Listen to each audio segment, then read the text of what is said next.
And now we have volume. Hello everyone, welcome to another Voice Essentials live hangout. It is so good to spend the next 40 or so minutes with you. I hope you'll be able to stick around for the whole show.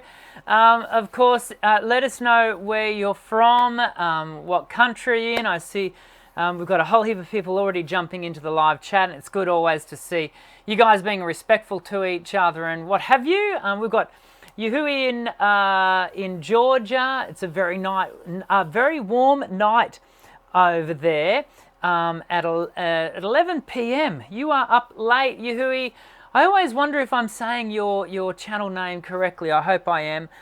You've asked after, as has Kathleen, has asked after Jody, and Jody, my wife, is doing very well. If you don't know, Jody, my wife, was diagnosed with bowel cancer about how long ago? About 4 or 5 months ago now, and of course, very, very challenging time. But she's actually just gone to chemo just before I started the show, and so she's sort of being a real trooper, walking through that journey as she does with great strength, and everyone around her is just so inspired by her courage and to sort of tackle this head on as we are as a family. So thank you for asking after her.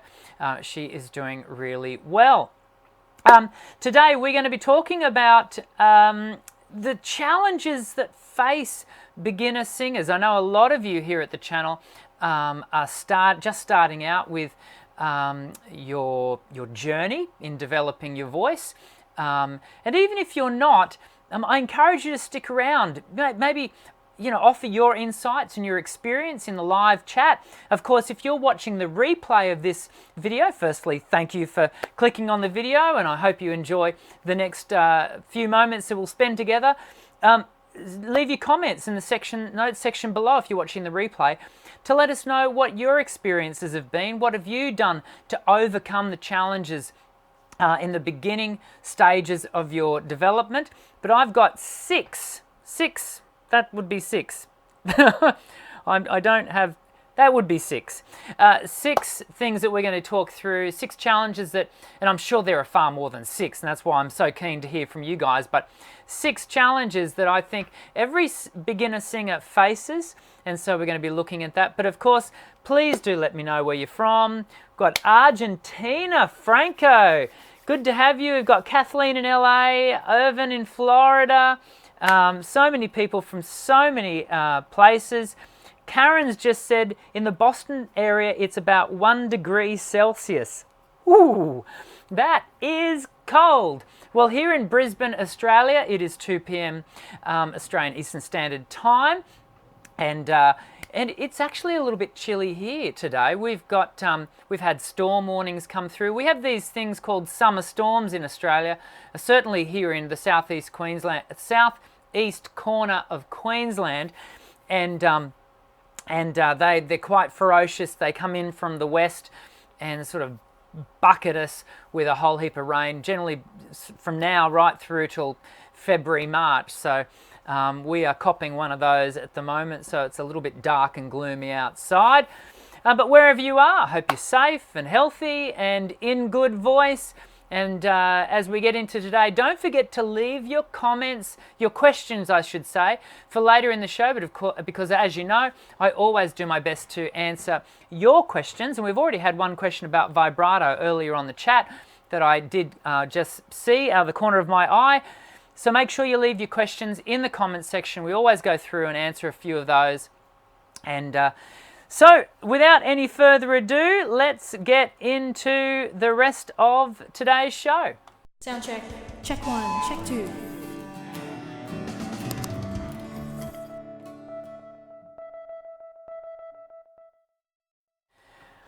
Okay, so let's dive into the subject matter of today's live hangout, and that is these challenges, these things that can really stand in the way of us developing and really getting a good start in this vocal journey.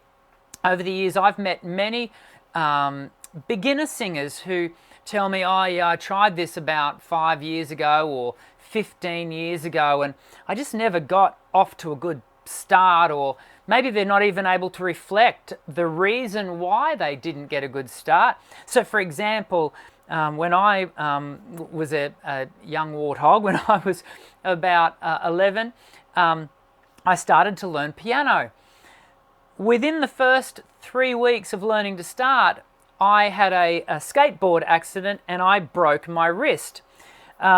And so, you know, obviously the piano lessons had to be put on hold.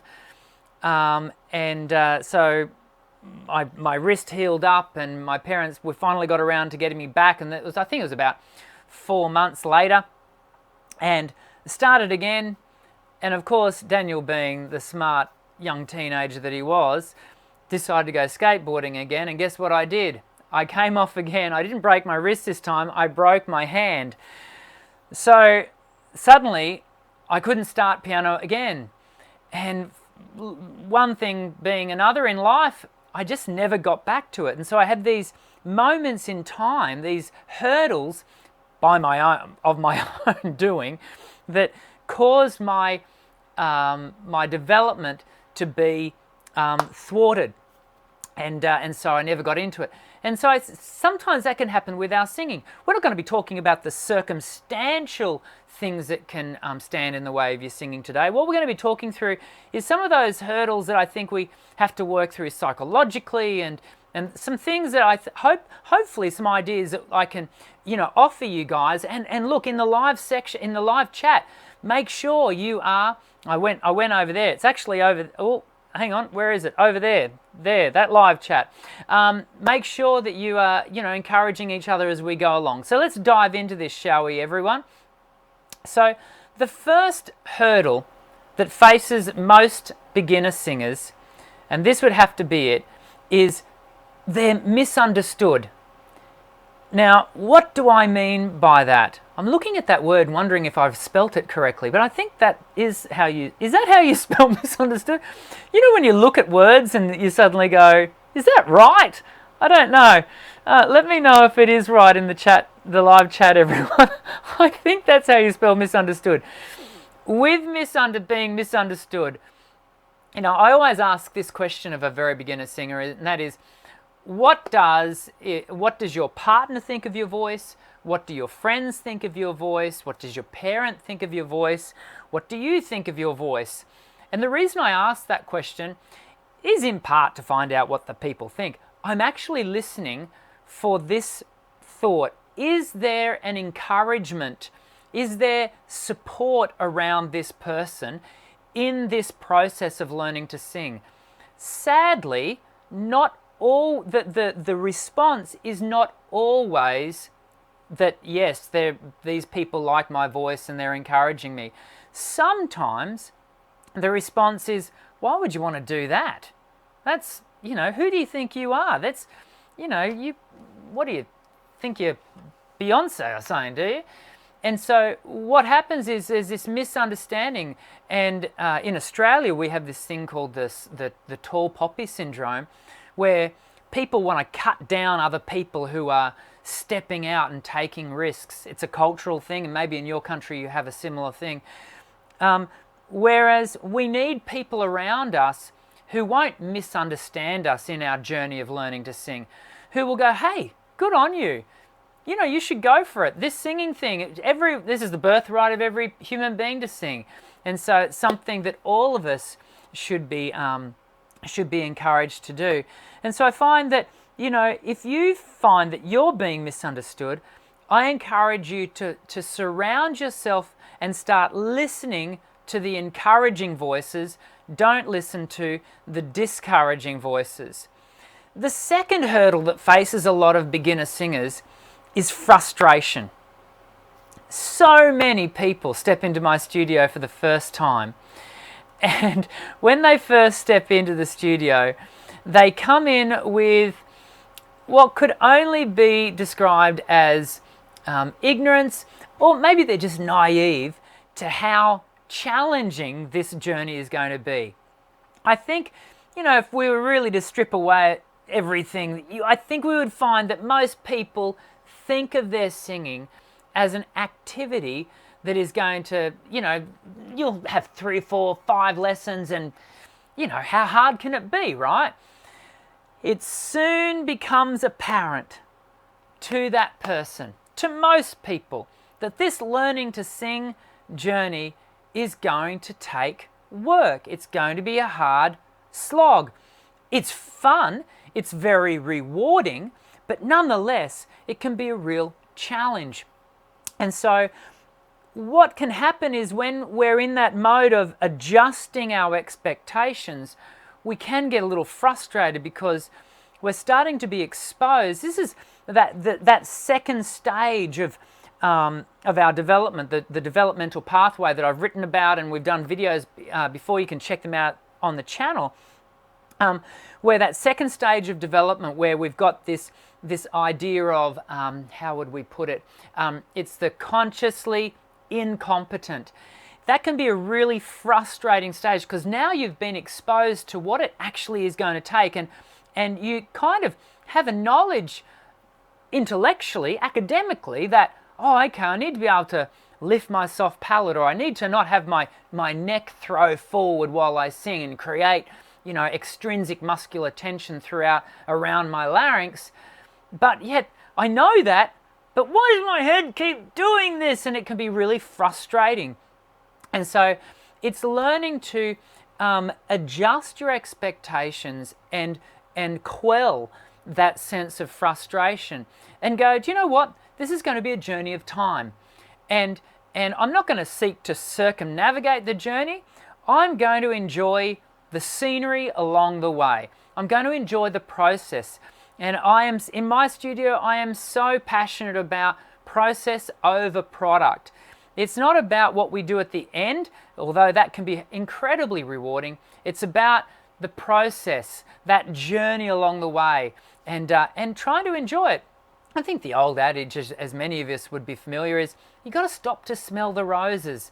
And there are a lot of roses along the pathway of learning to sing. The third one that we want to talk about is the learning plateau. And so this is, you would think, well, that doesn't sound like too much of a hurdle. Actually, it's not only a hurdle, it can be an absolute death knell to the beginner singer. Because once you get through that first stage of development, we can find ourselves kind of just becoming, I've reached a certain level of competency and I'm actually quite content with that, and gee, and the learning plateau is not dissimilar to, and I've shared this analogy and illustration with many of you before, it's not dissimilar to Dorothy along the yellow brick road, and she hits that field of poppies with her company of friends, and they hit that field of poppies, and it's just so beautiful, and the poppy seeds just start to make you feel tired and comfortable, and I could just lay down here and, why do we need to go on? You forget the desire to maybe the things that you'd thought about achieving with your voice, and I'm just really quite content with right now. And then you don't move forward, and so you've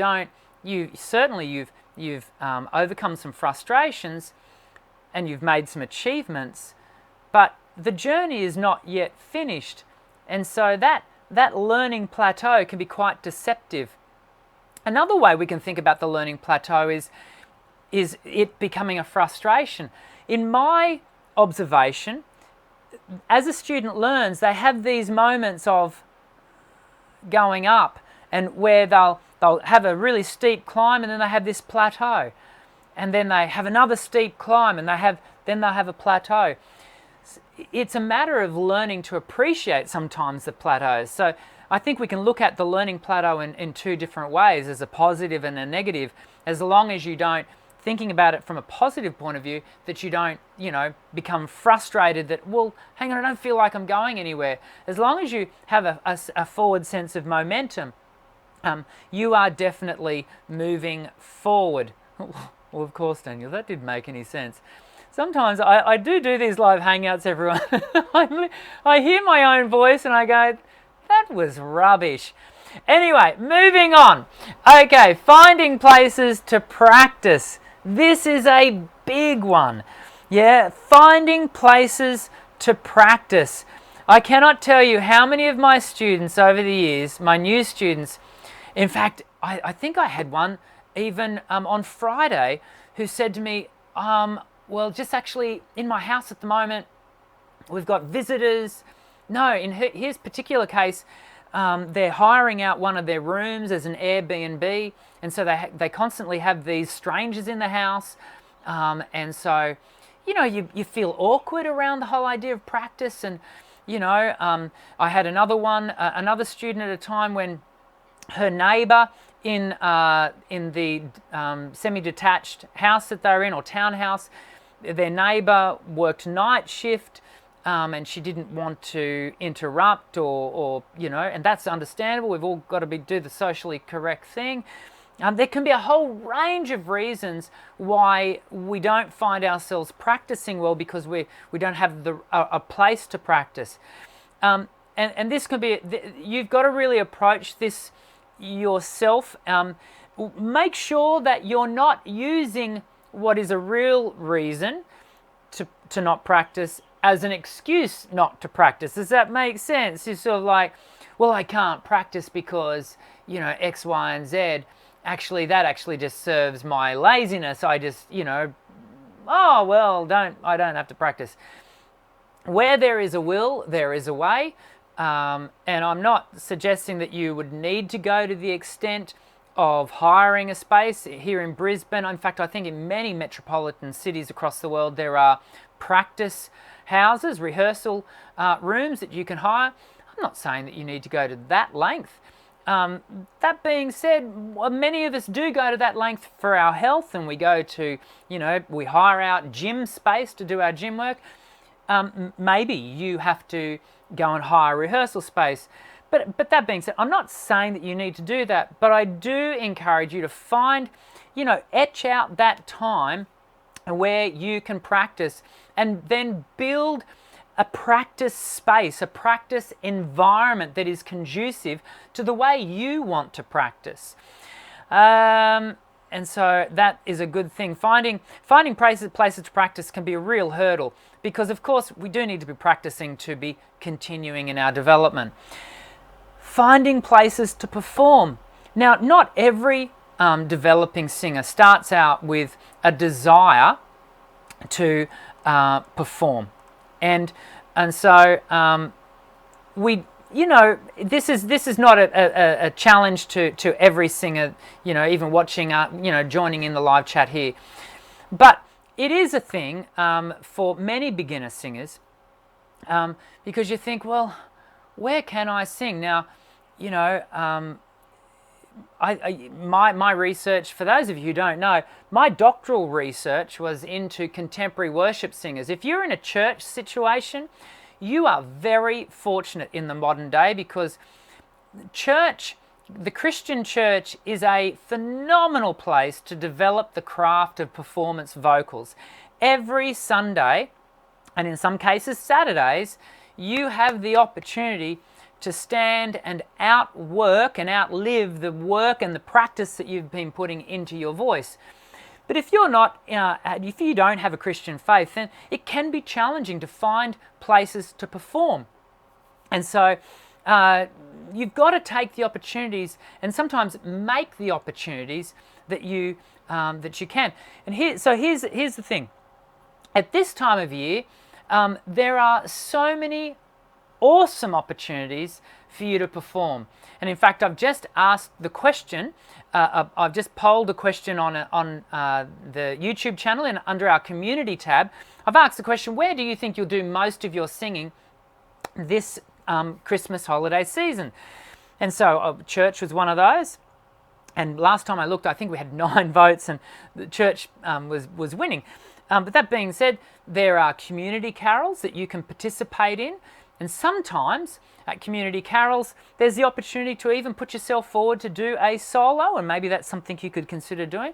Corporate functions, at this time of year, there can be awesome opportunities to do some karaoke with, work colleagues, etc. Look, there are so many different places. Nursing homes will often do some caroling.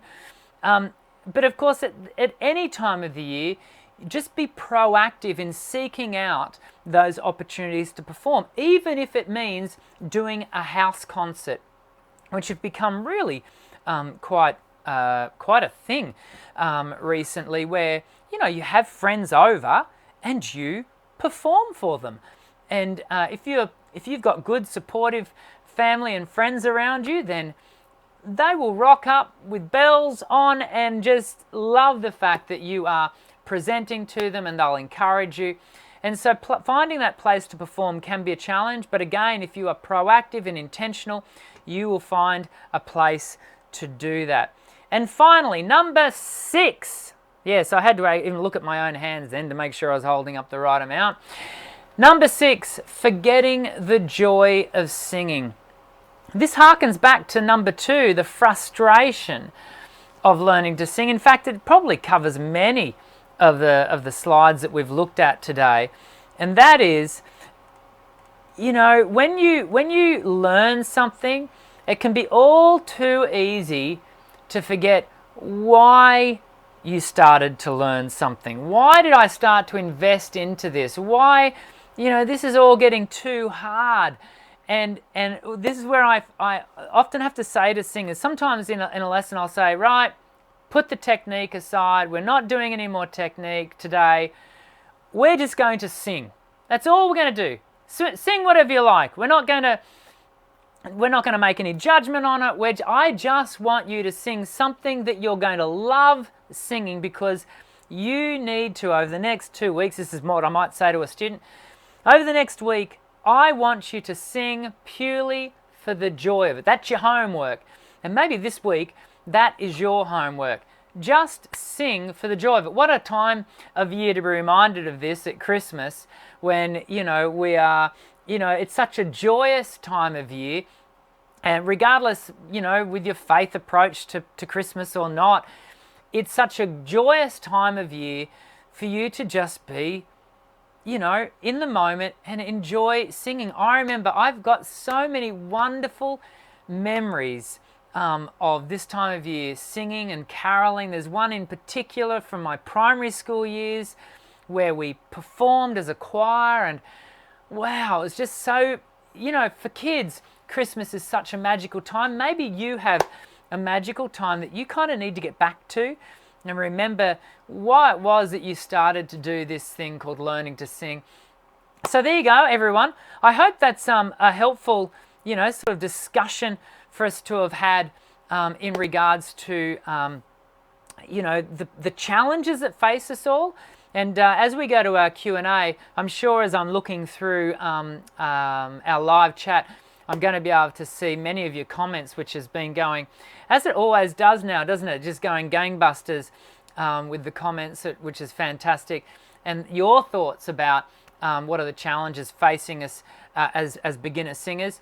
And of course, again, if you're watching the replay of this, leave a comment in the notes section below, and we'll be able to interact that way. And certainly for people to be able to read your comments after this video finishes. But let's get to our Q&A now, and we'll come back right after this.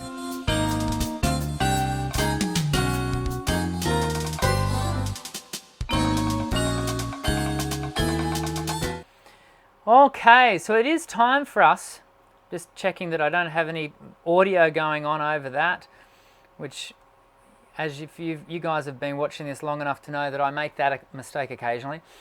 Okay, so let's go to our Q&A. Some really good, healthy discussion going on here. I just want to go back up to this one here, which I saw at the very beginning from Melanie. She needs help. I take it. I have to make these presumptions, online, because the name doesn't always give away the gender. So my apologies if I get that wrong. I need help with vibrato. I can't get it at all. Melanie, there is a video on the channel about vibrato, and I do a puffy cheek activity that you can go and have a look at about vibrato. Vibrato is known to onset into the voice when the laryngeal mechanism and the surrounding musculature is well balanced and free from tension. So But that being said, and I make this comment in the video that I really encourage you to go and have a watch of, that being said, it has been my observation that vibrato doesn't onset into every free voice. And, you know, I don't know why that is. That might be a shortcoming of my knowledge base. But equally, I've been doing this for 21 years, and occasionally I do get a voice that no matter how much balance we set into the voice, the larynx doesn't quite give us that vibrato. Look, I don't get hung up, Melanie, on vibrato. I've said it here many times. If you've got it, great. If you don't, great. I don't think it's a big deal. If you were a classical singer, it would be a big deal. But if you're a contemporary singer, I wouldn't get so hung up on it. In fact, for example, if you're doing rock vocal, we don't want any vibrato. If you're doing power ballads and you don't want vibrato in the body of the phrase, and you probably want some vibrato at the end, it really comes down to the style that you're singing. And so hopefully, Melanie, that is helpful. Melanie's from Canada, I just saw there. Very good. Okay. Traylon, my chest voice is horrible, but I really want to make a singing channel.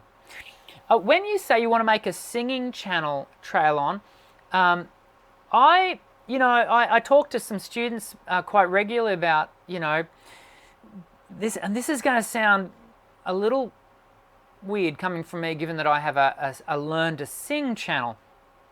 Can I be really honest with you all and say, having a channel, you cannot prepare yourself for the haters. And it's easy. It's one thing to say the hater's going to hate. I remember when I first got my first real attack here on the channel, and whoa, that person came at me like a freight train of anger and discontent, and really threw for all I know, it was a 14-year-old kid. But that's not the point, is it? The words can cut, and I just, I like to not behave in that manner. So when someone behaves in that manner at me, I can be a little bit. Now I'm weathered to that now. So I always say to people who are wanting to start a channel, that's cool, but be prepared.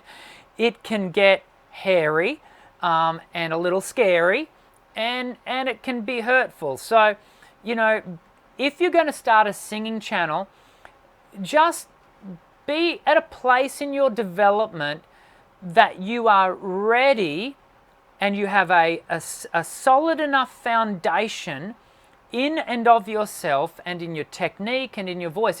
Your voice does not need to be perfect to do this. I'm not talking about vocal perfection, but I am talking about your own internal sense of fortitude, being ready to, look, you are going to get a lot of positivity from people, but you're going to get some pushback, some negativity. So Traylon, please just be ready before you start a channel, and be ready to handle that. Melanie's saying Canada is in the negatives. Cold. Well, there, I hope that's just answered your question. Do I think you can be successful doing covers? Traylon, it just comes down to you feeling ready. A lot of over the years, this is just a worthy point of discussion, I think. Over the years, I've had many students say, do you think I'm ready to perform? Do you know, it's actually, being ready to perform, in my book, doesn't come down to, a certain hit to miss ratio being achieved with your voice, or you feeling like you can always remember the lyric, or any of that. It comes down to your personal sense of readiness. So, I do an end of year showcase, which as many of you already know, this year's got cancelled because the venue we got double booked. But that aside, when we do our end of year showcase, I don't usually encourage, my absolute beginner students who have just started with me. But I would never, if that one of those beginner, maybe a person's just had 3 lessons and they go, oh, I hear you've got an end of year showcase, because I advertise it to my clientele, and they go, oh, I'd love to participate in that. Boom, great. Do you feel ready? Yep, great, excellent. And that's not making a judgment on the quality of their voice, the quantity of their voice, any of that, because at the end of the day, I want them to feel ready to do that performance. That's my approach to these things. And so it's the same with your channel. You know, if you feel ready to do, you know, said performance, then great. You know, you go for it. But again, I've got to hasten to add, you can't always be ready for the onslaught of hate that can come your way. It can be quite amazing. And I know that, you know, Karen could back me up as a person with a channel. You can really come under a lot of heavy fire. Yuhui is saying, can you recommend a singing tuner to diagnose my range? All of the ones I've used say the same thing, and you said I could not be actually that range. Yuhui, I remember making a comment on your thoughts there. Look, at the end of the day, both the app and myself are ill-equipped to test your range. The best, in the sense of, you know, digitally, virtually, the best thing you can do is grab someone that you know, whether it be a singing teacher or a person who plays a piano, who can help you look for and search for your range. You know, the best way to do your range is in situ. Look, I've got a number of channels, videos on the channel, and then I'm often being asked, you know, what is my range? Here's my notes. And I can make an educated guesstimate, but really until I have the voice in front of me, that I am playing the notes and I'm hearing the tone and the timbre and where the transitions are, and there's a number of factors that really go into being able to correctly diagnose is the wrong word, nominate the range of a voice and the classification: alto, tenor, soprano, bass. Gee, I said those in a roundabout kind of way. It's usually soprano, alto, tenor, bass. Altos, you got first cab off Frank then. That's not bad. Okay. Traylon, I feel so alone. Everyone is ignoring me. I guess I'm going to leave then. Oh, Traylon, that's... Well, and Karen's jumped in there. Good on you, Karen. Well, Traylon, sometimes mate, you got to wait. You got to wait until I get to the Q&A, right? Because it takes me, I've got to go to the end of the show before I can answer your questions. So you got to be a little bit patient, mate. Okay. Coming down here.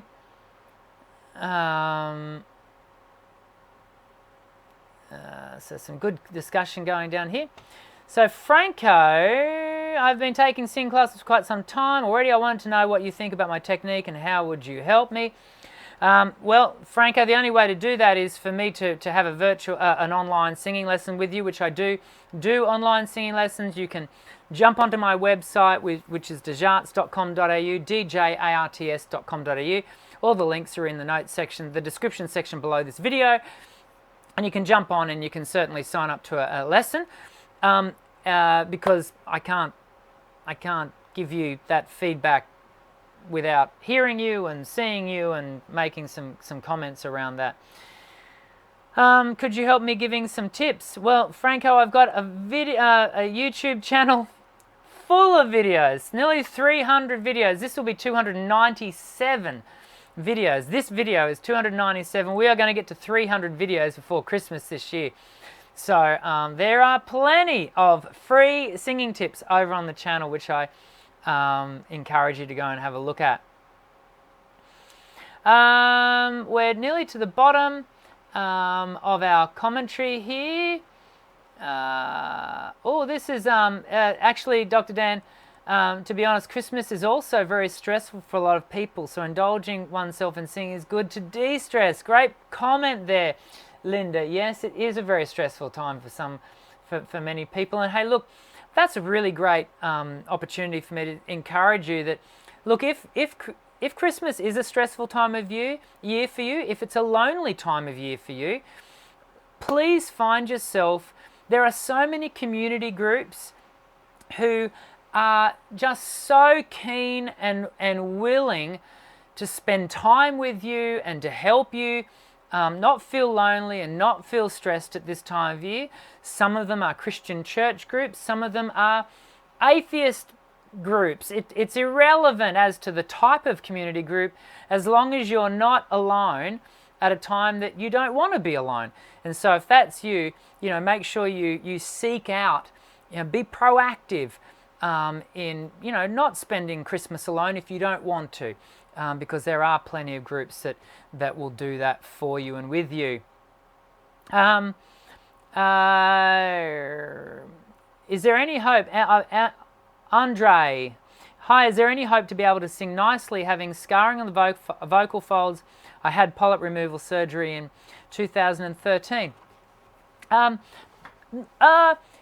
What you would need to do, Andre, is find your new normal. And so we're going to finish on this, everyone. I'm going to just respond to this comment. So finding your new normal means, yes, can you continue to sing? Yes, you can. If you have scarring, then the first thing I'd want to do is talk to a really highly qualified and experienced laryngologist, not just an ear, nose and throat doctor, but a laryngologist, to see firstly, can that scarring be rehabilitated surgically and or therapeutically. So if it is rehabilitated surgically, then therapy is definitely going to be a part of that process, and sometimes it can be therapy alone. Can that scarring be fixed? If not, then what I'd encourage you to do is find your new normal with a highly qualified singing teacher that is able to work with the fact that you are working with a vocal health history that has caused scarring. And over the years, for those of you who don't know, I do work with a lot of rehabilitative clients, and we look to remediate the voice, but sometimes the voice will carry that history, the impacts of that history, into their journey going forward.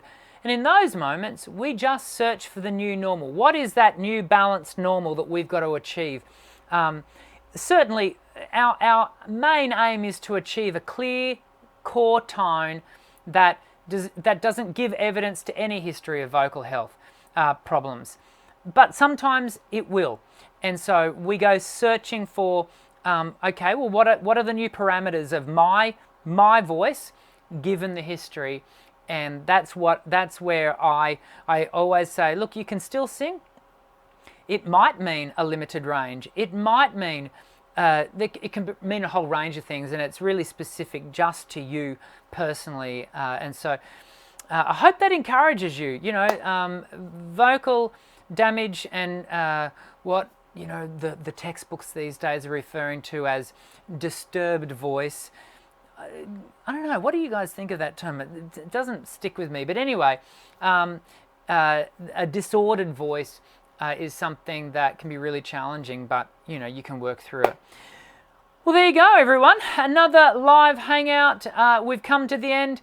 Please hit the thumbs up button, everyone, if you've enjoyed the chat today. I hope you have. We've got a couple more of these to do this year. As you know, we always do this at 2 p.m. Australian Eastern Standard Time from now on, going forward. So we've got 2 more to do for the year. I think it's 2 more. I am going to take a couple of weeks break, the week of Christmas, the week of New Year's, just because, it's Christmas. So I'll have a couple of some videos, some pre-record videos going live during that time. So you won't miss me too much, hopefully. And we'll come back fresh for, a new season of the live hangouts in 2018. But as I said, we've got 2 more to go for the year. I hope you've enjoyed today. If this is the first time you've ever hung out with us, hey, Thanks for spending the time. I hope that you found it encouraging and you've learnt something.